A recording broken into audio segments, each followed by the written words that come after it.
Hello everyone, welcome back to our YouTube channel. आज हम लोग आप लोगों के साथ नेल एक्सटेंशन कैसे किए जाते हैं उसकी वीडियो शेयर किए हैं। तो आप लोग वीडियो को स्किप मत करना और पूरा वीडियो देखना, नहीं तो आप लोग स्टेप मिस कर जाओगे।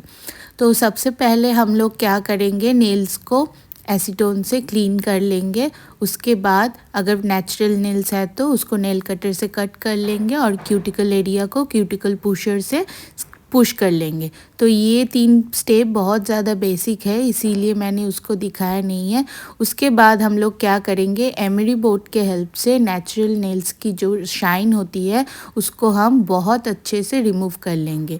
ये ध्यान रखना कि आपकी जो आप जब शाइन रिमूव कर रहे हो तो वो एकदम 100% रिमूव होनी चाहिए, नहीं तो नेल्स पे ऑयल रहेगा अगर और शाइन रहेगा तो आपका नेल एक्सटेंशन ज़्यादा दिन टिकेगा नहीं। तो ये एक चीज़ है जिसको आपको ध्यान पे रखना चाहिए। उसके बाद हम लोग क्या करेंगे, टिप सिलेक्ट करेंगे। टिप सिलेक्ट कैसे करनी है, हमेशा टिप्स नेल बेड के बराबर होनी चाहिए, छोटी भी नहीं होनी चाहिए, उससे बड़ी भी नहीं होनी चाहिए। तो इस तरह से हम लोग सारे फिंगर्स के लिए टिप्स सिलेक्ट कर लिए हैं। और अब क्या करेंगे, ग्लू से टिप्स को नेल बेड पे स्टिक कर देंगे। नेल स्टिक करने के टाइम अगर एक्सेस ग्लू आ जाता है आपके नेल्स पे तो आप उसको टिश्यू या लिंट से उसको क्लीन कर देना। अब यहाँ पे आप लोग देख रहे हो कि हम लोग का नेल टिप सब सारे स्टिक हो चुकी है और कोई भी बबल्स नहीं आया है। तो बबल्स भी नहीं आना चाहिए और टिप्स को हमेशा सीधी तरीके से ही स्टिक करना चाहिए। और एक चीज़, आप नेल्स को जब स्टिक कर रहे हो तो उसको स्टिक करते ही छोड़ मत देना, 10 to 20 सेकेंड्स उसको होल्ड करके रखना, नहीं तो आपका टिप्स अच्छे से स्टिक नहीं होगा। उसके बाद हम लोग क्या करेंगे, स्किन को टिप्स के साथ जो लग जाती है उसको हल्के हाथ से छुड़ा लेंगे। देन हम लोग की बारी आती है नेल टिप्स कट करने की। तो नेल टिप्स कट करने के टाइम आप क्लाइंट से पूछ लेना उसको कितनी लेंथ रखनी है, तो उस हिसाब से ही आपको टिप्स कट करनी है। और यहाँ पे जो मेरे क्लाइंट है उसको चाहिए था स्क्वायर शेप। तो स्क्वायर शेप देने के लिए मेरे को जैसे कि एकदम सीधी टिप्स कट करनी थी, तो मैंने वैसे ही किया ताकि मुझे बाद में स्क्वायर शेप देने में प्रॉब्लम ना आए। अब हम क्या करेंगे, टिप्स लाइन को ब्लेंड करेंगे। तो यहाँ पे मैंने टिप्स लाइन को ब्लेंड करने के लिए ड्रिल मशीन का यूज़ किया है। मैंने ग्लैम वाला ड्रिल मशीन लिया है और यहाँ पे जो सैंडिंग बीट है वो सॉफ्ट वाला ग्लैम का ही यूज़ कर रहे हैं। तो आप लोग चाहते हो तो रेमेडी बोर्ड से भी कर सकते हो, लेकिन मैंने ड्रिल मशीन से किया है क्योंकि इससे काम थोड़ा फास्ट हो जाता है। और ड्रिल मशीन हमेशा टिप्स लाइन के ऊपर ही चलाना, नेचुरल नेल्स हमेशा अवॉइड करना और क्यूटिकल एरिया हमेशा ध्यान पे रख के आपको ड्रिल मशीन चलाना चाहिए और हमेशा लेफ़्ट टू राइट ही चलाना उसको। तो यहाँ पे मेरा टिप्स लाइनिंग ब्लेंड हो चुकी है। अब बारी आती है नेल टिप्स को शेप देने की। तो जैसे कि मैंने बोला मेरे क्लाइंट को स्क्वायर शेप चाहिए था, इसलिए स्क्वायर शेप देने के लिए आपको रेमेडी बोर्ड पे एकदम बिल्कुल सीधी पकड़नी चाहिए। दोनों साइड से हम लोग एकदम सीधा चलाएंगे और फ्री एज एरिया से भी एकदम मतलब बोथ साइड नहीं चलाएंगे, या तो लेफ़्ट टू राइट करेंगे या तो राइट टू लेफ़्ट करेंगे। तो इस तरह से मैंने सारे नेल्स पे अपना स्क्वायर शेप दे दिया है। अब दोनों हाथ की फिंगर हम लोग चेक कर लेंगे कि लेंथ बराबर है कि नहीं। अगर थोड़ा सा अप एंड डाउन है तो उसको हम फाइल करके ही ठीक करेंगे। नेल शेप देने के बाद अब हम लोग क्या करेंगे, जेल बेस करेंगे। जेल बेस करने के टाइम आपको हमेशा गोल्डन रूल फॉलो करनी चाहिए। और ये गोल्डन रूल क्या है, आपको हमेशा क्यूटिकल एरिया और साइड वॉल, दोनों साइड वॉल से 1 हेयर लाइन गैप छोड़ के जेल को अप्लाई करना चाहिए। और जेल बेस कैसा होगा, एकदम पतला होगा, एक ही दम पतला होगा, ताकि नेल के ऊपर जैसे यहाँ पे मैं कर रही हूँ उसको, जैसे मैं क्यूटिकल एरिया और दोनों साइड वॉल बहुत अच्छे से कवर कर रही हूँ और वहाँ पे 1 हेयर लाइन छोड़ के ही मैं ब्रश चला रही हूँ। और आप हमेशा फ्री एज एरिया को भी एकदम लॉक कर देना। ऐसे करके सारे फिंगर्स में कर लेंगे और उसको 90 सेकेंड्स के लिए क्योर करेंगे। फिर करेंगे जेल बिल्डर। जेल बिल्डर करने के लिए आपको जेल ब्रश पे जेल उठाना है और नेल के ऊपर बॉल के जैसा रखना है। बॉल के जैसा रखने के बाद हम लोग हल्के हाथ से, जैसे हवा में आपका ब्रश चल रहा है वैसे ही हल्के हाथ से पहले क्यूटिकल एरिया की तरफ पुश करेंगे, फिर दोनों साइड से जेल को एकदम धीरे धीरे नीचे की तरफ लाएंगे।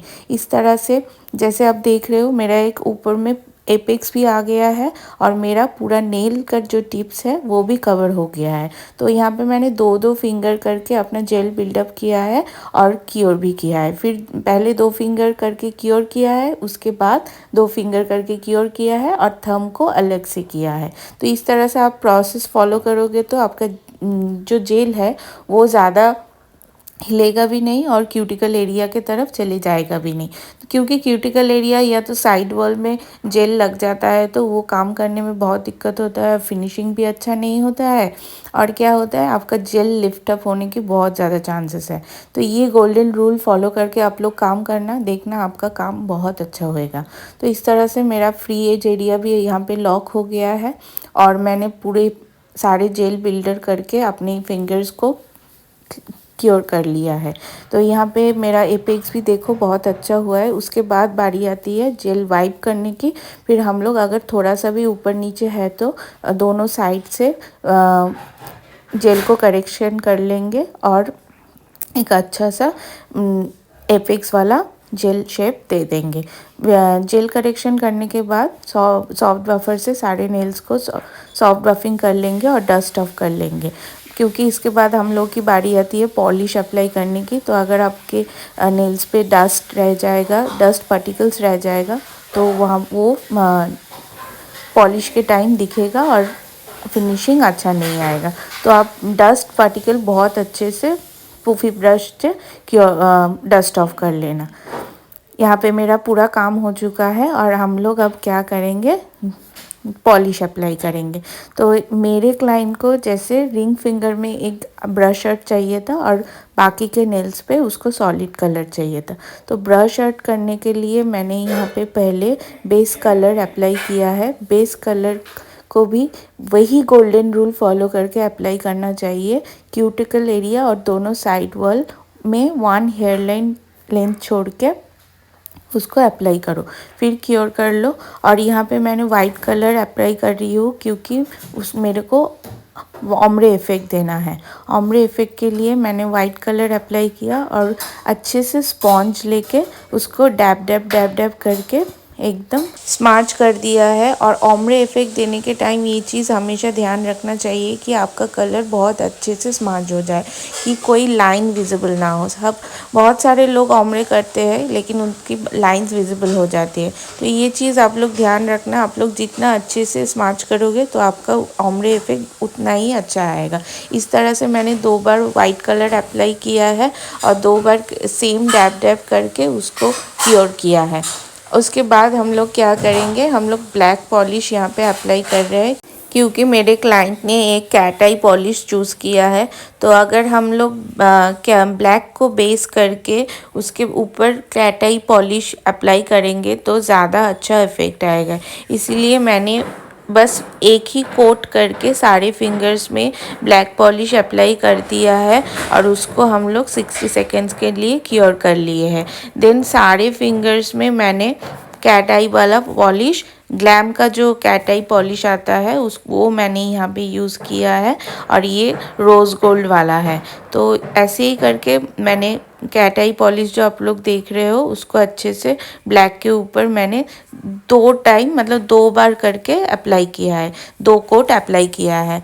तो 2 कोट अप्लाई करने के बाद जैसे सेम प्रोसेस क्यूटिकल एरिया और दोनों साइड वॉल छोड़ के ही मैंने यहाँ पे पॉलिश अप्लाई किया है और फ्री एज एरिया को भी बहुत अच्छे से लॉक किया है।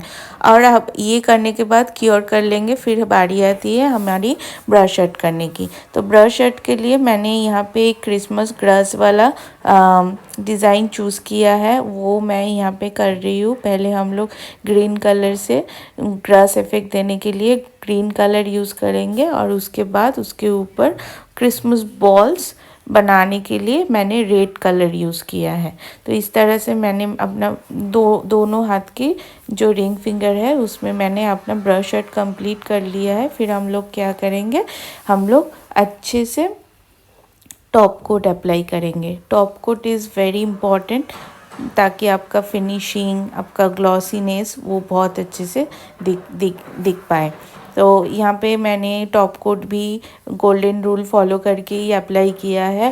फ्री एज एरिया को भी बहुत अच्छे से मैंने लॉक किया है। ये सारी चीज़ करने के बाद आप अपने क्लाइंट को हैंड वॉश करने के लिए रिक्वेस्ट करना। फिर हैंड वॉश करने के बाद आप लोग क्यूटिकल ऑयल को अच्छे से क्यूटिकल एरिया में अप्लाई कर देना, क्योंकि नेल आर्ट करने के टाइम क्यूटिकल एरिया बहुत ज़्यादा ड्राई हो जाता है, तो वो क्यूटिकल ऑयल लगाने से ठीक हो जाएगा। तो इस तरह से मेरा यहाँ पे मेरा नेल आर्ट कंप्लीट हो जाता है। फिर हम लोग मिलते हैं नेक्स्ट वीडियो में। मैं बहुत सारा डिज़ाइन लेके आने वाली हूँ। Thank you, bye bye.